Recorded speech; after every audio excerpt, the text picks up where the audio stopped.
Autolite and its 96,000 dealers present Suspense. Tonight, Autolite brings you A Ring for Marya, a suspense play starring Mr. Cornel Wilde. Oh, John, it's a beautiful ring. So you like it? A nice diamond, huh? John, I can't tell you how much. Oh, Marya, I would have done more for you and long ago, but for my business trouble, like a stone around my neck hangs that stuff. I know, John. The store. Yes, the store. That's why it's necessary to do this thing tonight, for both our sakes. Oh, John, it was crazy of me, I know, but I was worried the way things were between us that perhaps you didn't love me anymore. But no, After tonight, Marya, there will be other moments like this, many of them. When we get our money from the fire insurance company, we needn't rush back into business again. After all, we have been working hard for nearly 10 years. We'll go someplace, enjoy ourselves first, together. I can hardly believe it. Only I wish that tonight was over with. When I think of what we must do. Oh, there's nothing to worry about, Marya. In the morning, you will be at your aunt's home in Minneapolis, and I will be here to handle everything myself. Don't you see? You'll be safe. And if I wasn't sure of everything, would I be willing to stay alone and face all the questioning? Oh, John, you're willing to do this For both of us, Marya. For our future. Now I can tell you how much this ring means to me. As long as I live, I will never take it off. Now I will go finish packing my bag.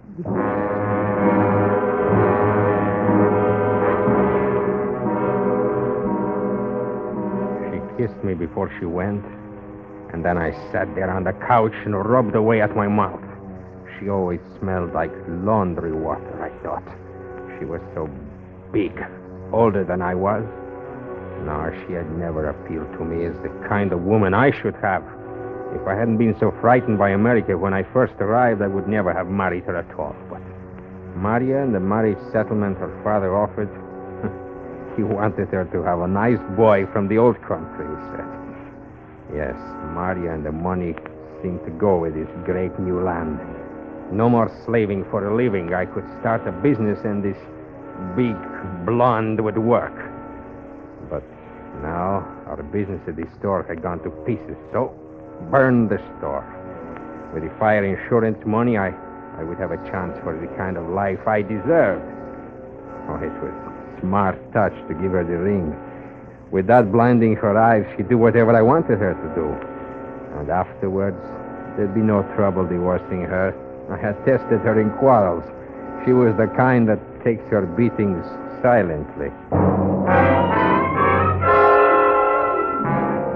In just a moment, Mr. Cornel Wilde in the first act of A Ring for Marya.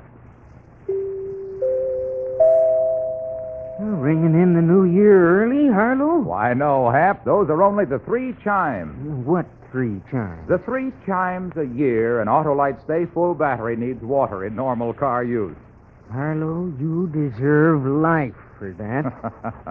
And I'll take it if it's the longer life of an Autolite Stay Full, because the Stay Full gives 70% longer life, as proven by tests conducted according to SAE minimum life cycle standards. You're positive, Harlow? Positive is the word, Hap. Every positive plate in the Autolite Stay Full battery is protected with fiberglass retaining mats to reduce flaking and shedding and keep the power-producing material in place. You've sure got your battery problem solved for 1951, Harlow. Right, Hap. And friends, for the new year, see your neighborhood Autolite battery dealer and have him install an Autolite Stay Full battery. A battery that needs water only 3 times a year in normal car use. And remember, you're always right with Autolite. And now, with A Ring for Marya and the performance of Mr. Cornel Wilde, Autolite hopes once again to keep you in suspense.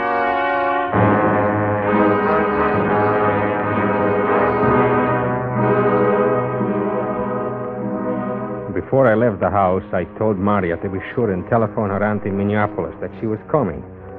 Then I stopped in at a bar and ordered a whiskey. When the bartender wasn't looking, I spilled this whiskey all over my shirt front. Next, I telephoned my friend, Frank Laszlo, and told him to stop in at my house at 11:15 on his way home from his restaurant. He would be my alibi. I was getting ready for the part of the plan I hadn't told Marya about yet. And I wasn't going to tell her. That part she was supposed to get.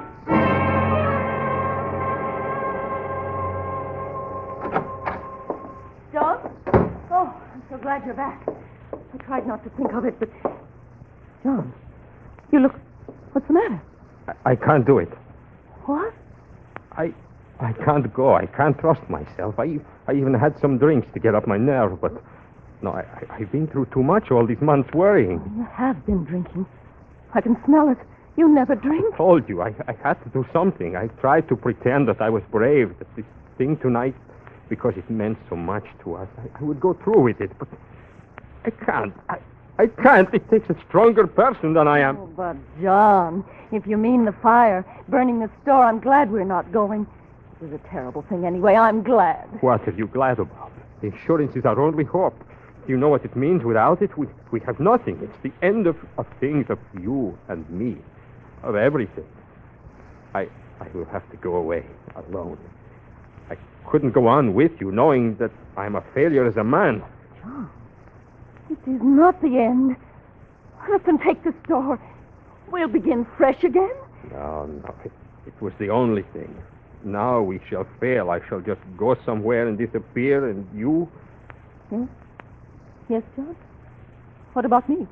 That's what I hate to think about. That I must leave you. If only this thing tonight could be done. It's so simple. It's all arranged. We would have had happiness. John, let me do it. You were willing to stay behind and face everyone while I was safe at my aunt's. Why shouldn't I be willing to do as much now that this strain has proven too much for you? You stay here, John. I will go to the store. I will do it myself and then get on the train. It will be as we planned, only... Just don't talk like that anymore about leaving me. No. I was just talking.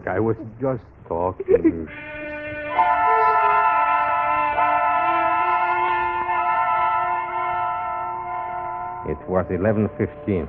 Marya had been gone 20 minutes when I heard Frank's ring at the door.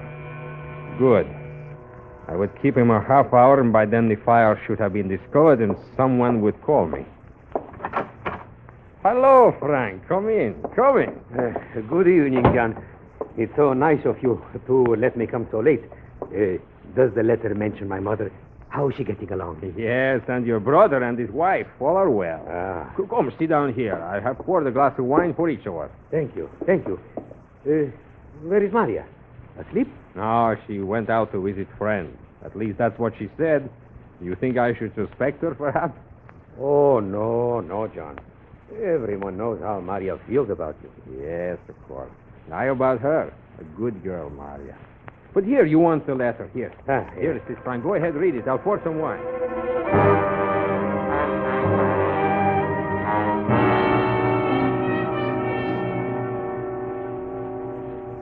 John, a whole bottle of wine we put away. I'll never be able to sleep. And it's nearly midnight. Don't be foolish. It's wine, not that ink you sell for coffee. You'll sleep. Well, I'm off. Thanks for calling me about the letter. Don't go, Frank. I don't get to see you often. Your phone, John. Answer it. I will find my way out. Well, all right, Frank. It is nearly midnight, eh? 7 minutes to. Good night. Good night. Hello? Hello, is there someone on the line? What is that? Who is it? John. Oh, John. What did you call for? Oh, John, I'm burned. What happened? Fell afterwards, in the dark, in the fire. I don't understand. If you were burned. I beat at them. I beat at the flames on my breast and put them out. I got up the stairs and ran to the store. Did you remember to lock the door? I don't know. I was in pain, I tell you. I walked, cried. I didn't know what to do. And then I saw a little bar. I waited till it was almost empty, and that's where I am now, in the telephone booth.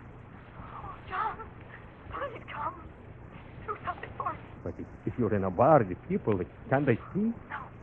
No, I took my coat off when I went into the store before I went down to the basement. That's why the fire burned through my dress so quickly. Now I have my coat on. I can't tell. Marya, you hear me? Yes, John. I'm coming with the car. Where is the place? A little bar. Clock Street.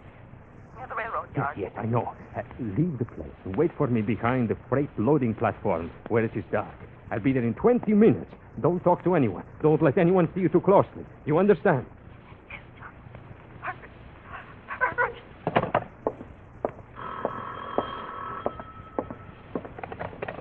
Yes? Is this the home of John Markov? Yes. Are you John Markov? Yes. Do you operate a stationery store at 410 Wells Street? Yes, that's my place. Why? What happened? Now, this is the police department. There's a fire there. You better get right down. A fire in my place? How bad is it? How did it start? What's burning? Don't know any answers like that yet, Mr. Markov. I understand it's just striking out now, and they haven't been in the place yet to look around. You better get down there and help check. Shall I get word to them that you're coming? Well, yes, of course, right away. Mr. Markov. Yes? You've been home all night, Mr. Markov? Well, yes, why? You'd better hurry down. Yes, I will.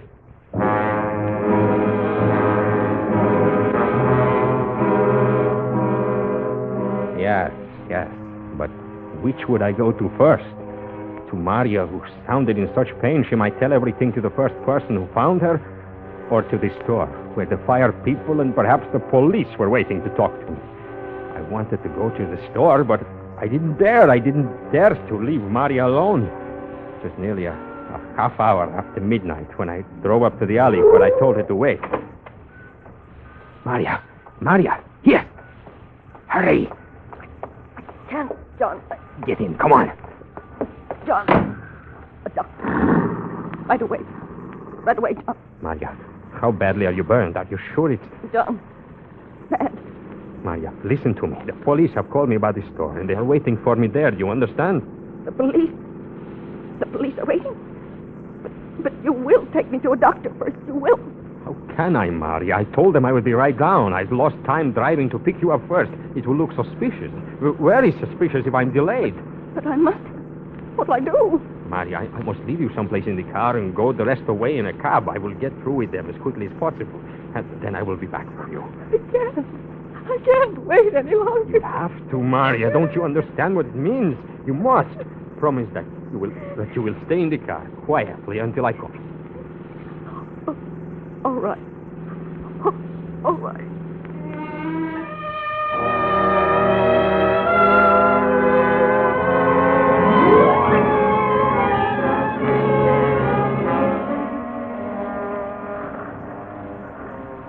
So, you wouldn't know anything at all about how the fire got started, eh?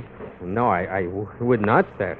And, you were home with this friend from 11:20 until nearly midnight? Yes, that's right. I was home with my friend Frank Laszlo. He owns that restaurant right on the corner there. He always closes up by 11, and tonight he stopped in to read a letter I received from friends of ours in the old country.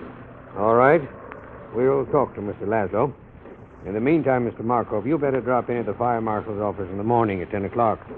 You mean that I... No, I don't mean anything. Well, certainly. Anything I can do to help, I'll be there, of course. Of course.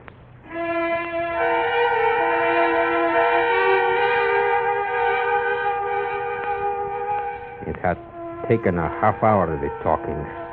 I knew from their manner that they had found the kerosene, or smelled it. Then I was back at the car looking at Marya. She appeared unconscious, but when I started to drive away... You were gone so long. I couldn't help it, Marya. It wasn't pleasant, you know. No, Dr. John. So he can do something for me. All right. John, how are you talking to me? You frighten me. Frighten you? What about me? Don't you think I am frightened? What do you suppose will happen if I take you to a doctor? He'll want to know everything, and he will have to report me. But somewhere, John, I must have treatment. Where? Name the place where taking you won't be the same as going straight to the police. Well, then, the police. Anybody who will help. John? John?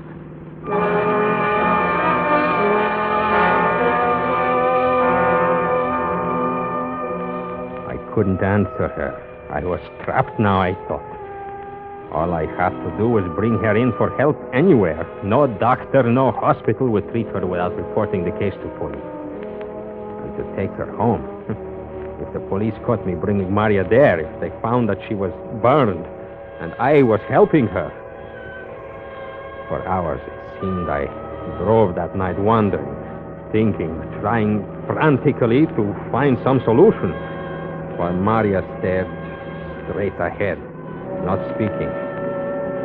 Sometimes she would cry, and then it was quiet again. She slept. I wanted to get away from other cars, from people. So I turned onto an old dirt road that led along the river. When I got to a dark spot, I stopped. John? Yes, I'm here, Marya. Are we at the hospital? No. And there is no doctor? No, there is no doctor. There's no hospital. And there is not going to be any. You got yourself into this, and you got me into it. When you are found burned, it's prison for both of us. John, I said prison. Separate prison, thank goodness. Anything to get away from you. Now, do you understand? Now, let me hear you say John again. Once more before I go. Yes. Once more. But let me touch you. Let me just touch you. What are you doing? John! Get back. Take your hands away from my face. John! John!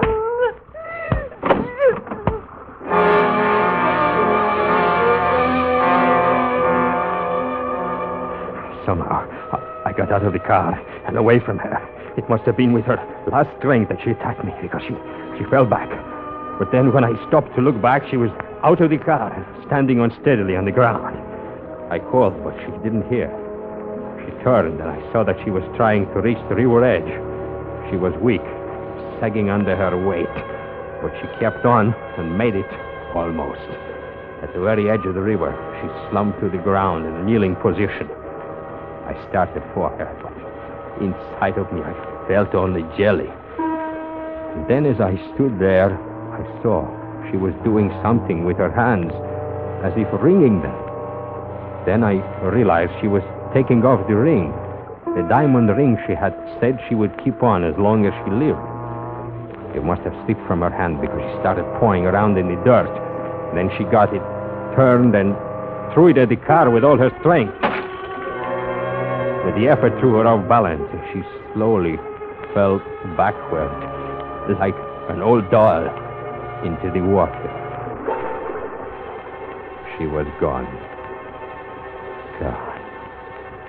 Now I was out of it. They wouldn't be able to touch me. Free.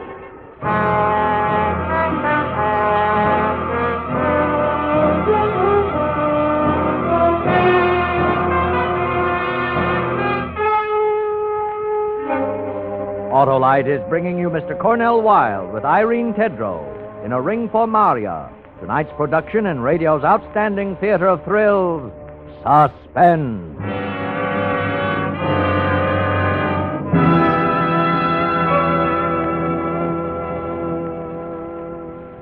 Say, Harlow, what are your plans for the start of a new year? Same as usual, Hap. I always get the start of the year with an Autolite Stay Full battery. The battery that needs water only 3 times a year in normal car use. But aren't you going to welcome the year in? Why, sure, Hap. Year in and year out, there's nothing more welcome than the dependable starting power and extra convenience of the Autolite Stay Full battery. You'll be the life of the party, Harlow. Hap, my good man, you can't beat the Autolite Stay Full for longer life. 70% longer life, in fact, as proven by tests conducted according to SAE minimum life cycle standards. Aren't you going to raise your champagne glass, Harlow? You mean fiberglass, Hap, because every positive plate of an Autolite Stay Full battery is protected with a fiberglass retaining mat to reduce flaking and shedding and keep the power-producing materials in place. But, Harlow, everybody's going to start the new year by having their neighborhood Autolite battery dealer install an Autolite Stay Full, a battery that needs water only 3 times a year in normal car use. And remember, you're always right with Autolite. And now Autolite brings back to our Hollywood soundstage Mr. Cornel Wilde in Elliot Lewis's production of A Ring for Marya, a tale well calculated to keep you in suspense.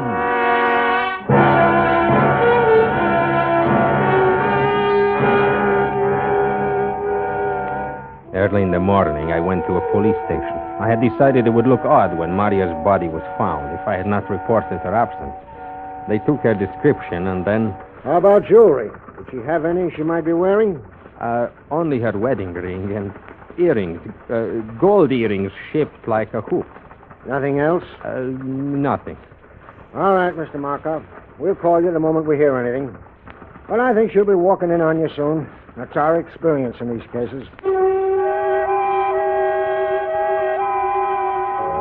I breathed easier when I left the station. I had almost told him of the diamond ring. I didn't want to because I had failed to find it when I made a hurried search before leaving the river's edge. But I knew the spot, and when things quieted down, I planned to go there in daylight and search again. It was worth too much to let go. Just now, the only thing ahead of me was the visit to the fire marshal's office at 10 o'clock. But I wasn't worried about that. Let them ask their questions. I had an alibi. I was home when the fire started. And the only person who could implicate me in any way was dead. Yes, I had to admit things had turned out not bad. Not bad.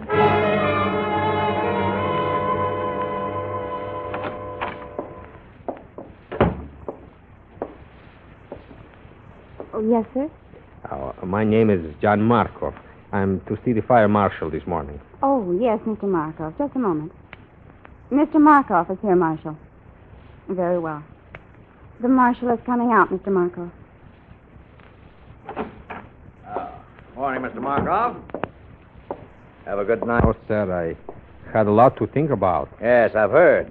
The fire, and then this morning early you reported your wife missing, didn't you? Yes, I was going to tell you about it, too. I was already informed, and I'm afraid I have what may be bad news for you, Mr. Markov. The police think they found her. Found her?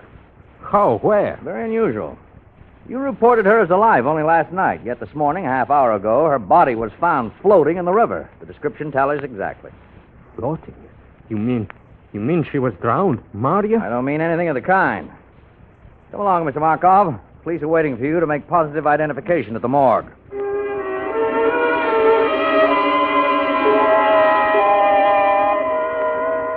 I didn't like the way the marshal talked or acted with me. It made me feel as if something had gone wrong. But I told myself to stop worrying. They could know nothing, especially if Marya was dead. But what did he mean talking as if she wasn't drowned? I was still thinking about this when we got to the undertaker's. 2 men were standing outside. They nodded at the marshal, and something told me they must be detectives. Then one of them spoke to me. You're Mr. Markov? Yes. I'm Sergeant Holbrook with the Homicide Bureau of the Police Department, Mr. Markov. We'd like to take a look through your car. Is it here? Why, sure, go ahead. And let me have your keys, you mind? We might have to move the car, one reason or another. Yes, all right. Come along this way, Mr. Markov, for the identification.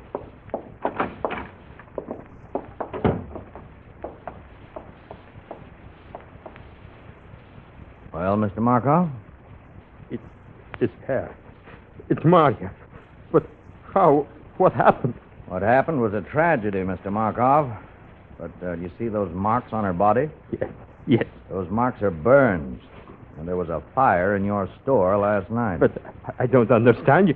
You think Marya? Marshal, can I talk to you for a moment? Oh, yes, Sergeant. Look over here.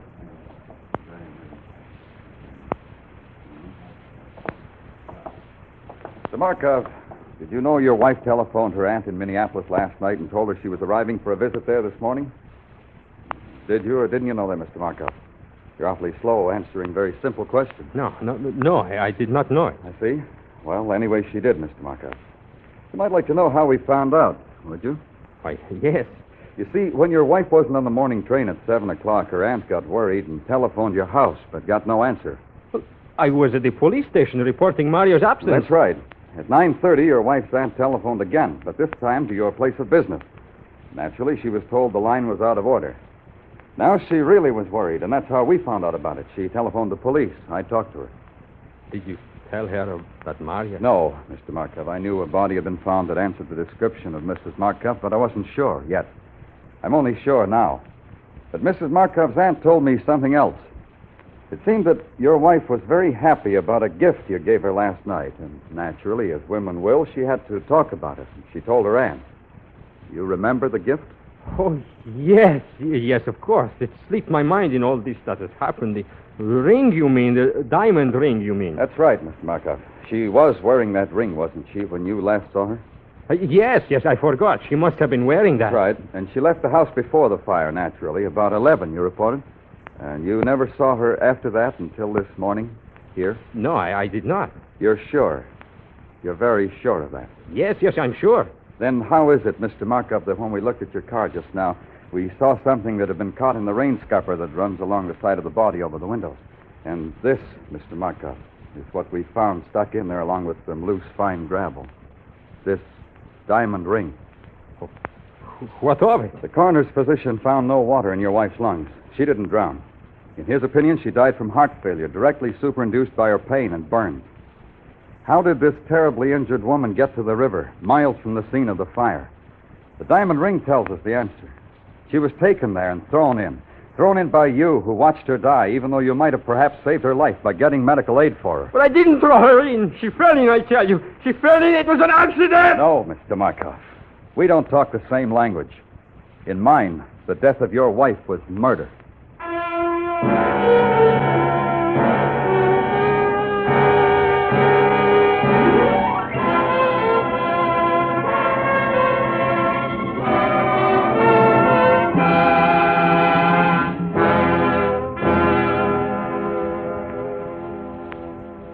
Suspense, presented by Autolite. Tonight's star, Mr. Cornel Wilde. Well, see you next year, Harlow. Okay, Hap, and in the meantime, don't forget Don't forget what? that Autolite makes over 400 products for cars, trucks, planes, and boats in 28 plants coast to coast. These include complete electrical systems used as original factory equipment on many leading makes of America's finest cars.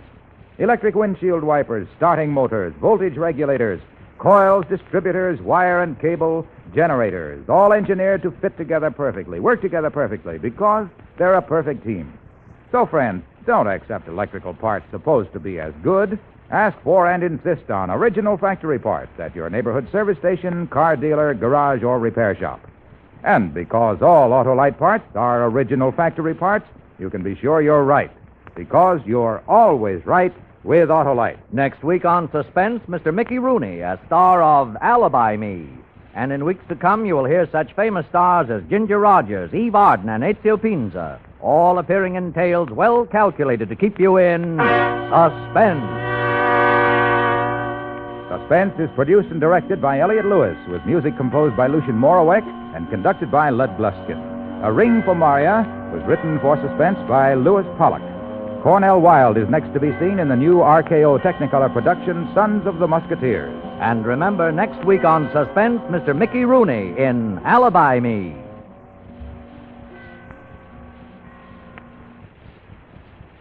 This is Harlow Wilcox again to wish each and every one of you, on behalf of Suspense and 96,000 Autolite dealers from coast to coast, a happy and prosperous new year. This is CBS, the Columbia Broadcasting System.